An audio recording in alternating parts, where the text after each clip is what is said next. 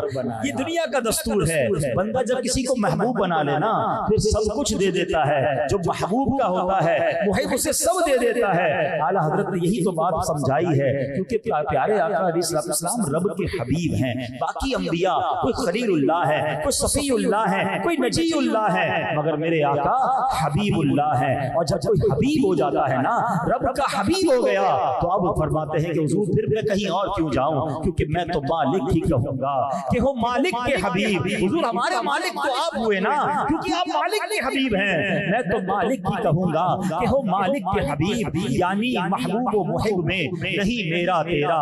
اے میرے پیارے اسلامی بھائیوں، آقا علیہ السلام مالک کے حبیب، تو اب جو مالک کا ہے وہ پیارے آقا کا ہے، نہیں محبوب و محب میں میرا تیرا۔ تو ہمیں میرے پیارے اسلامی بھائیوں سیکھنے کو کیا مل رہا ہے کہ جو پیارے آقا فرماتے وہ ہو جایا کرتا۔ اب ذرا آگے چلتے ہیں۔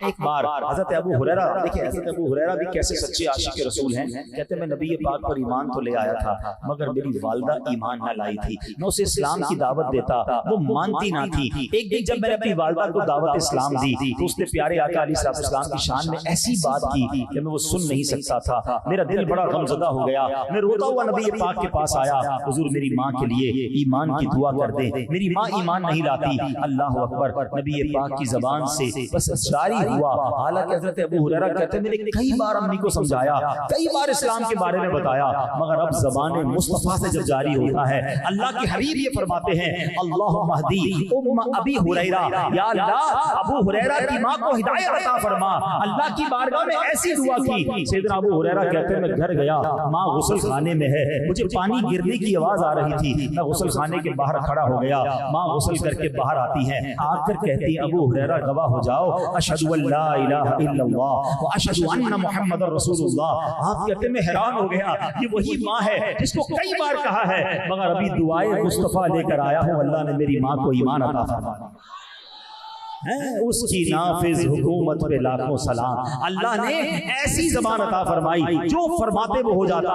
حضرت انس رضی اللہ تعالیٰ عنہ کو لے کر ان کی والدہ حضرت ام سلیم ایک بار نبی پاک کی بارگاہ میں آئی، عرض کرتی حضور یہ میرا بیٹا آپ کا خادم ہے۔ پیارے آقا علیہ السلام اس بچے کو دیکھا، آپ نے بڑی پیاری دعا دی۔ حضرت انس کی قسمت کو دیکھو، نبی پاک نے دعا دی اللہم اکثر مالہ وولدہ وبارک لہ فیما اعطیتہ، یعنی یا اللہ انس کے مال میں اضافہ فرما اور اس کی اولاد زیادہ کر، اور جو تو نے اسے عطا فرمایا ہے اس پہ برکت عطا فرما۔ اللہ اکبر۔ حضرت انس کی جب اولاد میں اور عمر میں برکت کی دعا دی تو آپ کا جب وصال ہوا 100 سال سے زائد آپ کی عمر تھی اور آپ کے بچوں کی تعداد بھی 100 سے زیادہ ہو چکی تھی۔ اللہ نے اولاد میں بھی اتنی برکت دی، اور سنو مال میں برکت کی دعا کیسے ملی؟ آپ فرماتے ہیں لوگوں کے باغوں میں پھل ایک بار لگتا تھا، میرے باغ میں 2 بار سال میں پھل لگتا تھا۔ نارمل باغ تھا، سب کے باغوں میں سال میں ایک بار پھل لگتا تھا۔ سبحان اللہ، آقا نے مال میں برکت کی دعا دی تھی نا، میرے باغ میں 2 بار سال میں پھل لگتا، اور صرف 2 بار نہیں لگتا، فرماتے آپ کے باغ میں ایک ایسا پھول بھی تھا جس میں مشک جیسی خوشبو بھی آیا کرتی تھی۔ سبحان اللہ۔ تو یہ شان میرے آقا علیہ السلام کے مبارک دہن کی ہے، نبی پاک کی مبارک زبان کی ہے۔ اچھا اب کی تو زبان مبارک سے نکلنے کی دیر ہوتی، بات نکلتی تھی اور پوری ہو جاتی۔ مولا علی کرم اللہ تعالی وجہ الکریم ایک بار نبی پاک کی بارگاہ میں آئے کہ عرض کرتے حضور سردی لگ رہی ہے، سنو دربار مصطفیٰ کیسا تھا؟ نہیں سنتا ہی نہیں، مانگنے والا تیرا۔ مولا علی کہتے حضور سردی لگ رہی ہے، نبی پاک نے دعا کر دی اے اللہ علی سے سردی اور گرمی دور فرما دے۔ سبحان اللہ۔ اس کے بعد حال یہ ہو گیا کہ مولا علی جو ہے سردیوں میں گرمیوں کے کپڑے پہنتے تھے، باریک کپڑے پہنتے تھے، گرمیوں میں گرم کپڑے پہنتے تھے، نہ آپ کو سردی اثر کرتی تھی نہ گرمی اثر کرتی تھی۔ جو مانگا صحابہ اکرام کو ملا، بس زبان سے نکلنے کی دیر تھی۔ ایک بار سیدنا ابو ہریرہ آئے، بڑا کمال کا کوسچن کر دیا، عجیب سوال کر دیا، کہتے حضور میں آپ کی بارگاہ میں حاضر تو رہتا ہوں مگر سنتا بھی ہوں، یاد کچھ نہیں ہوتا ہے، بھول جاتا ہوں، حضور مجھے یادداشت عطا فرما دیں، حضور مجھے حافظہ عطا فرمائیں۔ اللہ اکبر۔ ذرا سوچو یہ صحابہ کا عقیدہ تھا کہ کہیں اور نہیں جاتے تھے، وہ رسول پاک کے پاس آتے تھے اور یہ جانتے تھے کہ نہیں سنتا ہی نہیں، مانگنے والا تیرا۔ میرے آقا نے کہا ابو ہریرہ اپنی چادر کو کھولو۔ سیدنا ابو ہریرہ نے چادر پھیلائی، نبی پاک نے ایک مٹھی ابو ہریرہ رضی اللہ تعالیٰ کی چادر میں کھول دی، فرمایا ابو ہریرہ سینے سے لگا لو۔ سیدنا ابو ہریرہ نے سینے سے لگائی، نظر کچھ نہ آیا مگر ایمان تھا، عقیدہ تھا۔ دیکھو کیسی عطا ہو گئی کہ سیدنا ابو ہریرہ پھر وہ صحابی بن گئے کہ تمام صحابہ میں سب سے زیادہ حدیثیں اگر کسی نے روایت کی ہیں تو وہ سیدنا ابو ہریرہ ہے۔ آپ فرماتے وہ دن ہے اس کے بعد ہوتا یہ تھا آقا جو فرماتے مجھے سب یاد ہو جاتا تھا۔ تو یہ شان میرے آقا کی زبان مبارک کی ہے۔ معجزات تو بہت سارے ہیں، ہم بیان کرتے جائیں تو رات بیت جائے گی، مگر میں اب آتا ہوں اس موضوع کی طرف کہ ایسی باکمال زبان تو تھی مگر اس باکمال زبان سے گفتگو کتنی باکمال تھی۔ نبی پاک گفتگو کیسے فرماتے تھے؟ ہم بھی تو باتیں کرتے ہیں نا، ہم نے سیکھنا ہے آج کے بیان میں کہ نبی پاک کی گفتگو کیسی تھی اور ہم اپنی زبان کا استعمال کیسے کرتے ہیں۔ سبحان اللہ، کیسا کلام تھا میرے آقا کا۔ چلو پھر چلتے ہیں بریلی کے تاجدار کی بارگاہ میں۔ آپ فرماتے ہیں میں نثار تیرے کلام پر۔ حضور کلام کرنے والے تو بڑے آئے، باتیں کرنے والے انٹلیکچوئلز بڑے بڑے تھے، مگر جب آپ گفتگو فرماتے ہیں میں نثار تیرے کلام پر، ملی یوں تو کس کو زبان نہیں، وہ سخن ہے جس میں سخن نہ ہو، وہ بیان ہے جس کا بیان نہیں، تیرے آگے یوں ہیں دبے لچے فصحا عرب کے بڑے بڑے، کوئی جانے منہ میں زبان نہیں بلکہ جسم میں جان نہیں۔ لوگ شوق ہو جاتے، حیران ہو جاتے جب نبی پاک کی زبان مبارک سے پھول جھڑتے تھے، اتنی جامع گفتگو ہوتی، اتنی سہل گفتگو ہوتی کہ ایمان تازہ ہو جاتا۔ بی بی عائشہ صدیقہ رضی اللہ تعالی عنہا فرماتی ہیں کہ میرے آقا، حدیث پاک کا خلاصہ ہے، اس طرح چلا کر اور تیز باتیں نہیں کرتے تھے جیسے تم لوگ کرتے ہو۔ میرے آقا تو ٹھہر کر گفتگو فرماتے، اس طرح گفتگو فرماتے کہ سامنے والا غور سے سنتا اور اگر چاہتا تو ان کے الفاظ بھی کاؤنٹ کر لیتا۔ سبحان اللہ، نبی پاک کی مبارک گفتگو ایسی تھی کہ میرے آقا کی گفتگو کے الفاظ اگر کوئی کاؤنٹ کرنا چاہتا تو وہ الفاظ بھی گن سکتا تھا۔ اب میں اور آپ غور کریں ہم کیسے بولتے ہیں. ہمارے کئی لوگ تو اتنی تیز بولتے ہیں کہ سمجھ نہیں آتا کیا بولتے ہیں. بندہ کہتا ہے رکو بھائی ذرا دوبارہ سنائیے گا. وہ آج کل واٹس ایپ پہ ہے نا ملٹیپلائی بائی 2 ملٹیپلائی بائی 1.5, کچھ لوگوں کا پہلے ہی ملٹیپلائی بائی 2 لگا ہوا ہے, وہ بات ہی اتنی تیز کر رہے ہوتے ہیں. ارے میرے پیارے اسلامی بھائیوں, بات آرام سے ٹھہر ٹھہر کر اتنی آسان کریں کہ سامنے والا آپ کی بات سمجھے. اسی طرح اگر بیان کرنے کا بھی موقع ملے تو بیان میں بھی کوشش یہ ہونی چاہیے کہ ہمارا ہر لفظ دوسرے لفظ سے الگ ہو, سننے والے کو سمجھ آئے. اور سبحان اللہ, نبی پاک کی ایک اور عادت کریمہ یہ تھی کہ جب آپ گفتگو فرماتے اور کوئی امپورٹنٹ بات ہوتی, کوئی خاص بات ہوتی, تو میرے آقا اسے 3 بار ریپیٹ فرماتے تاکہ سامنے والا اسے یاد کر لیتا. اور سبحان اللہ, نبی پاک جب گفتگو فرماتے نا تو میرے آقا مسکرایا کرتے. نبی پاک کے چہرے پر مسکراہٹ ہوتی.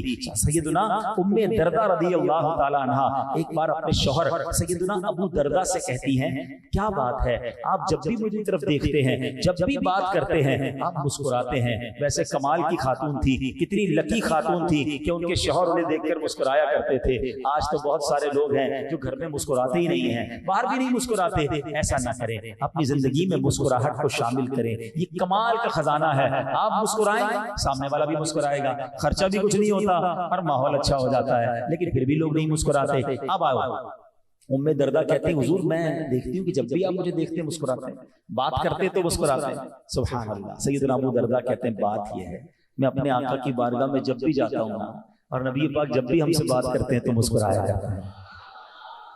ہائے ہائے ہائے, یہ مسکراہٹ کی عادت. اور آج بہت ساری مشکلیں اس لیے ہماری ہیں کہ ہمارے چہرے پہ مسکراہٹیں ختم ہو. اتنا سوجا ہوا چہرہ, اتنا سخت چہرہ, بندے کو دیکھ کے ڈر لگ رہا ہوں بات کروں کہ نہیں کروں, پتہ نہیں بات بھی کرے گا ڈانٹے گا. نہیں, مسکراتا چہرہ سب کو اچھا لگتا ہے. اچھا کچھ لوگ کہتے بھی ہیں میرے لوگ قریب نہیں آتے, مجھ سے بیٹھتے نہیں میرے ساتھ, دوسرے آپ سے دوستیاں لگاتے ہیں, مجھ سے کوئی دوستی نہیں لگاتا. تو یہ ان کا قصور نہیں ہے, چیک کیجئے آپ میں پرابلم ہے. آپ مسکراتے بھی ہیں کہ نہیں, آپ نرم ہیں کہ نہیں, آپ شفیق ہیں کہ نہیں. مسکراہٹ چابی ہے, کسی کے دل میں داخل ہونا ہے نا تو آپ مسکرانا شروع کر دیں. مسکراہٹ سبحان اللہ. اور پھر اچھا کئی کمپنیز آج کل تو مسکرانے کی ٹریننگ دیتی ہیں, کیونکہ کسٹمر سروس میں مسکرانا پڑتا ہے. مسکرانے والے کا مال بھی لگ جاتا ہے, اس کا جناب سیلز مین بھی اچھا ہوتا ہے. تو جس کو بھی مسکرانے کی ڈیوٹی ملے نا تو سنت کی نیت کر لیا کرو تاکہ ہر مسکراہٹ پر سنت کا ثواب بھی مل جائے.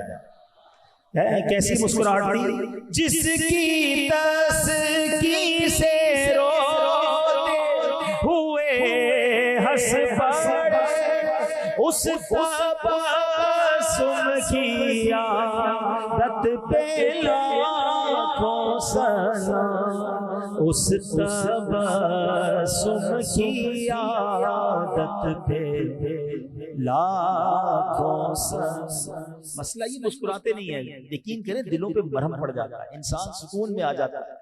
تو اپنے گھر والوں کے ساتھ بھی مسکرایا کریں, اپنے خاندان والوں کے ساتھ بھی, صرف گاہکوں کے ساتھ نہیں. ہاں گاہک کے سامنے بڑا مسکراتا ہے, آئیے آئیے بیٹھے بیٹھے, چائے پلاؤں آپ, اور کیا گرمی لگی, پنکھا ادھر کرو بھائی, کیونکہ گاہک آیا خریدنے کے لیے. یہ انداز کبھی ماں باپ کے ساتھ کیا, بیوی بچوں کے ساتھ کبھی انداز کیا؟ ایک بات یاد رکھیے گا, میرے اور آپ کے حسن اخلاق کا اگر کوئی سب سے زیادہ حقدار ہے نا تو ہمارے گھر والے ہیں.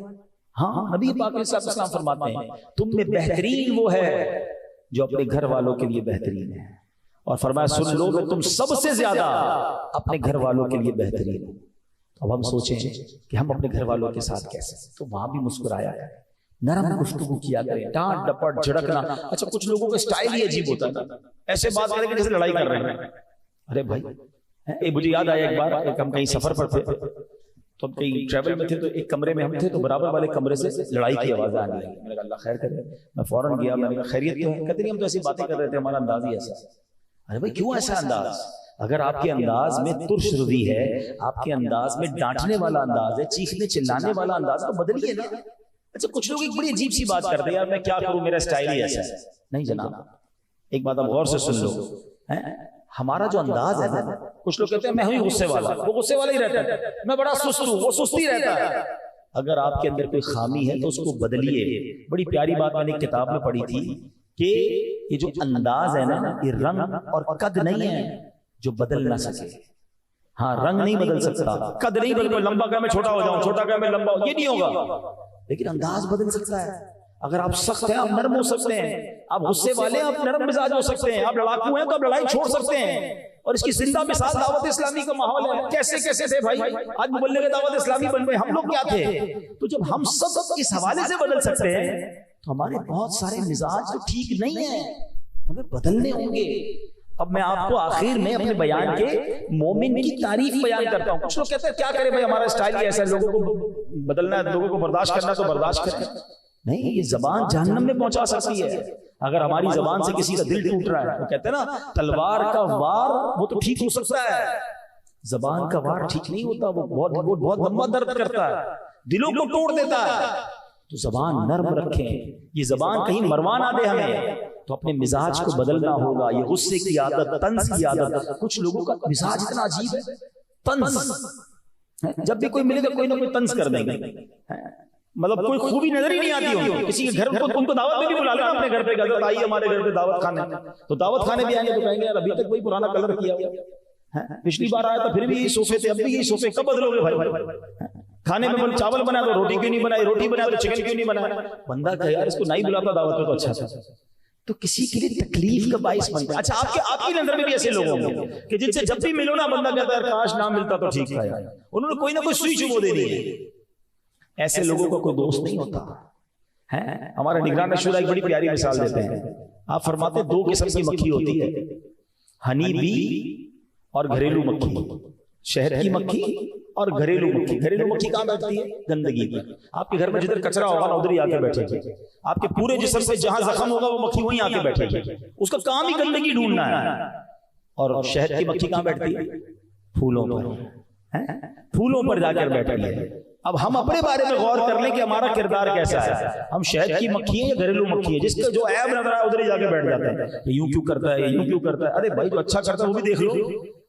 اور شہد کی مکھی پھولوں پر، خوبیوں پہ نظر رکھیں. آپ ہر دل عزیز ہو جائیں گے. آپ لوگوں کی حوصلہ افزائی کرنے والے بنے. اپنی زبان سے پھول برسائیں، انگارے نہ برسائیں.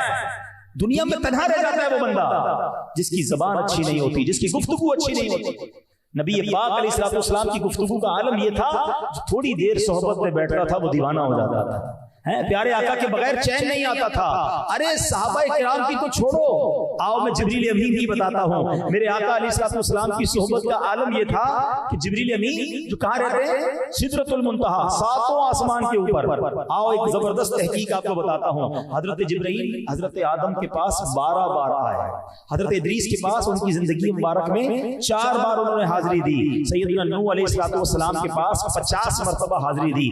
حضرت ابراہیم کے پاس 42 مرتبہ حاضری دی. سیدنا موسیٰ کلیم اللہ علی نبینا علیہ الصلوۃ والسلام کے پاس 400 مرتبہ آئے. حضرت عیسیٰ کے پاس 10 بار آئے. آپ کو پتہ ہے میرے آقا کی بارگاہ میں کتنی بار آئے؟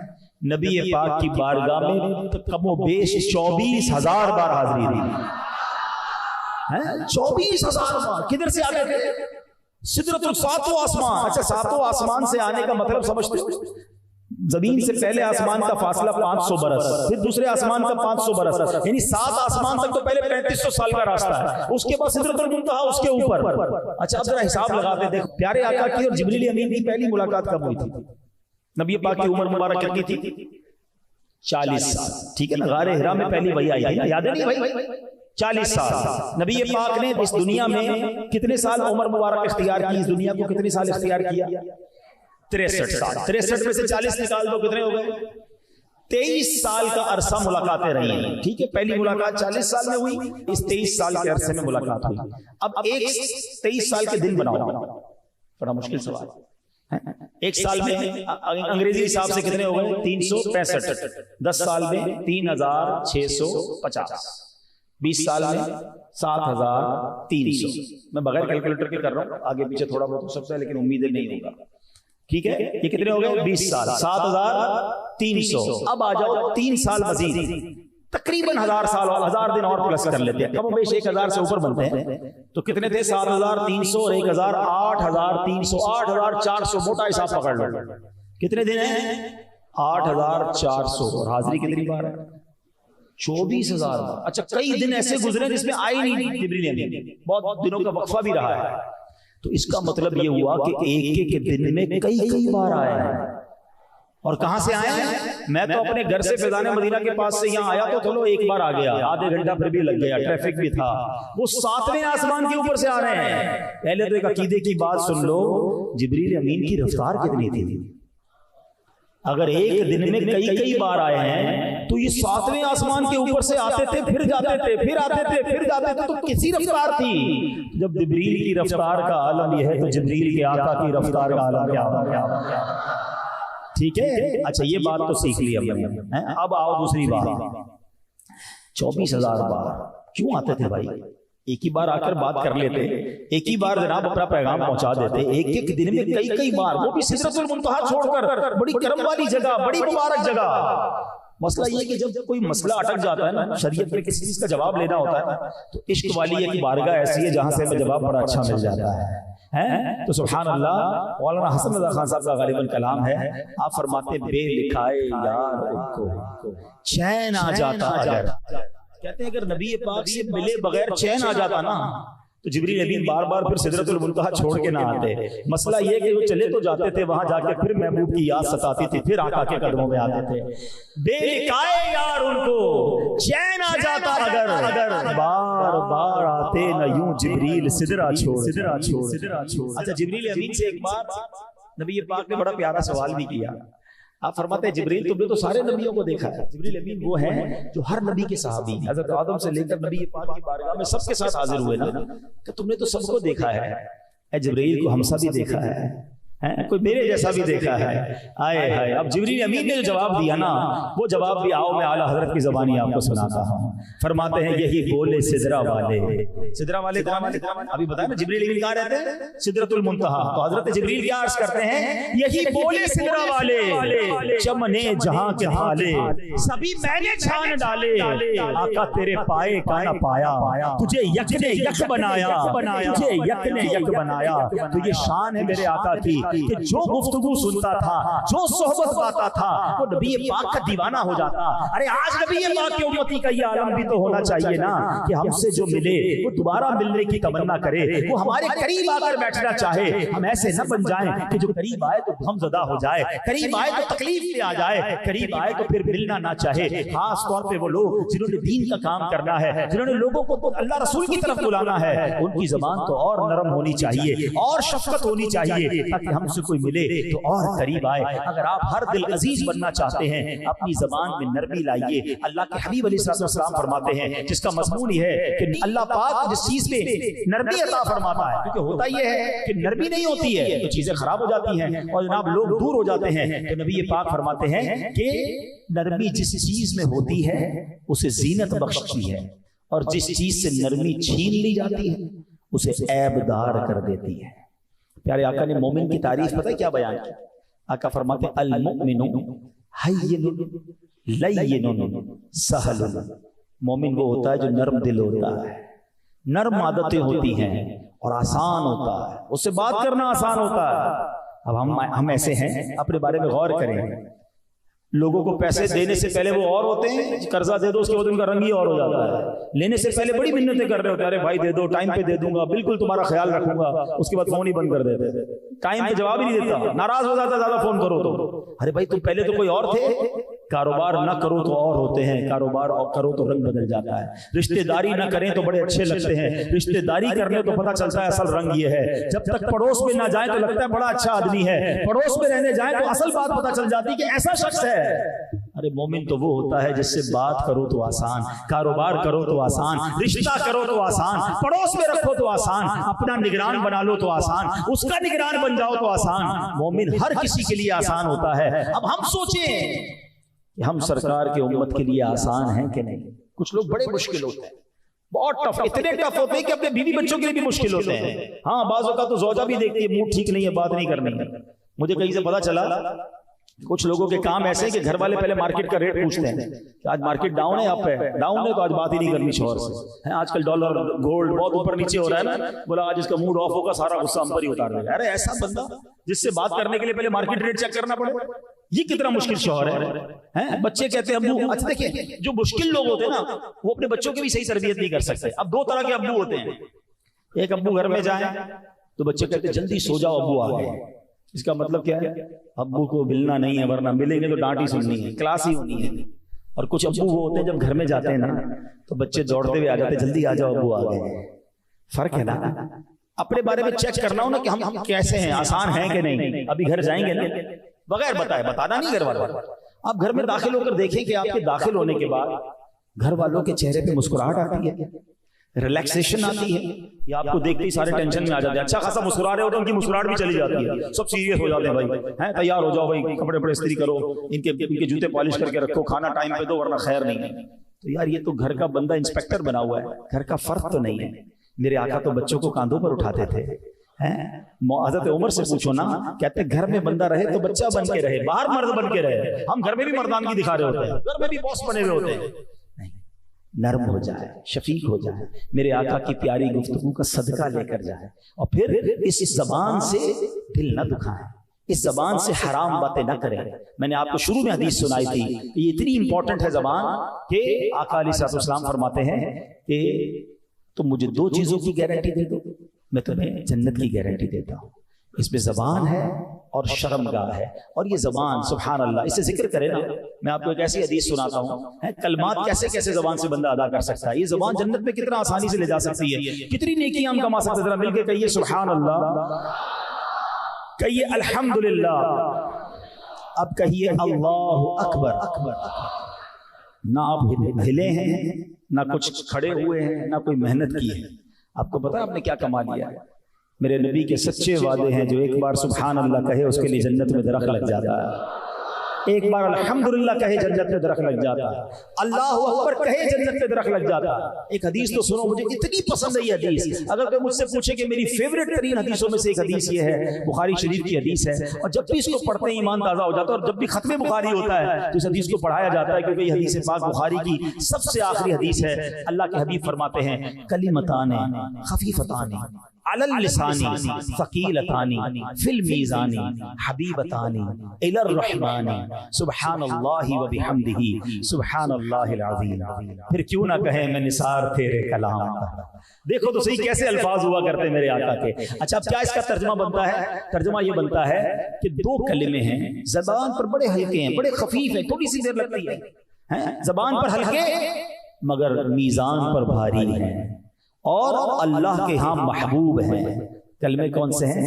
سبحان اللہ و بحمدہ سبحان اللہ العظیم۔ ذرا مل کر پڑھو، سبحان اللہ و بحمدہ سبحان اللہ العظیم، سبحان اللہ و بحمدہ سبحان اللہ العظیم، سبحان اللہ و بحمدہ سبحان اللہ العظیم۔ یہ پڑھو نا یار، کیوں فضول باتوں میں ٹائم ضائع کروں، کیوں غیبت کروں، کیوں جھوٹ بولوں، کیوں کسی سے لڑائی کروں؟ میری زبان اللہ نے اتنی بڑی نعمت دی ہے کہ ذکر الہی کرتا رہوں، درود پڑھتا رہوں، اور جنت کے خزانے جمع کرتا رہا۔ اللہ کرے کہ ہمیں صحیح معنوں میں گفتگو کرنے کا سلیقہ آ جائے، زبان کا صحیح استعمال کرنے کا ہمیں ڈھنگ آ جائے، اور اپنی زبان کو ہم ایسے استعمال کریں کہ ہماری زبان ہمارے لیے جنت میں جانے کا سبب بن جائے۔ تو اے میرے پیارے اسلامی بھائیوں، آج کے بیان کا جو درس ہے، جو میسج ہے، جو آپ نے اور مجھے سیکھ کر جانا ہے کہ زبان کا صحیح استعمال کرنا ہے، درود پاک کی کثرت کرنی ہے، ذکر و اذکار کرنا ہے، لوگوں کا دل نہیں دکھانا، اس زبان سے جھوٹ نہیں بولنا، اس زبان سے غیبت نہ کریں، یہ زبان جہنم بھی لے جا سکتی ہے۔ پیارے آقا کی مبارک زبان کی سنت کو اور ان کی اداؤں کو یاد رکھتے ہوئے لوگوں میں اچھی باتیں پھیلائیں۔ آج دعوت اسلامی کے ماحول میں ایسی پیاری باتیں ہمیں سکھائی جاتی ہیں، آپ بھی اس ماحول سے وابستہ رہیں، اجتماعات میں آتے رہیں، تو انشاءاللہ بہت کچھ سیکھنے کو ملے گا۔ اللہ پاک مجھے اور آپ کو عمل کرنے کی توفیق عطا فرمائے۔